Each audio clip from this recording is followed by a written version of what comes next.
علاش أبناء المقاومين الأمازيغ ما داروش أحزاب سياسية في المغرب؟ المقاومين الوطنيين الحقيقيين اللي حاربوا الاستعمار في الأطلس، في الريف، في سوس، في الجنوب الشرقي، الناس اللي حاربوا الاستعمار وضحوا باش تعيش أيها المواطن المغربي بكل حرية وكرامة. قولوا لي فين مشاو؟ فين مشاو ولادهم؟ فين مشاو حفادهم؟ علاش ما كنشوفوش في المغرب حزب واحد فقط خارج من رحم المقاومة الأمازيغية؟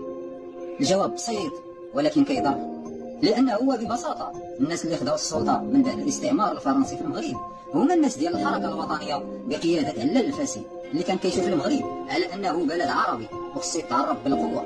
الحركة الوطنية خرجوا منها أحزاب سياسية بزاف كتحمل إيديولوجيات أجنبية وعلى رأسها حزب الاستقلال.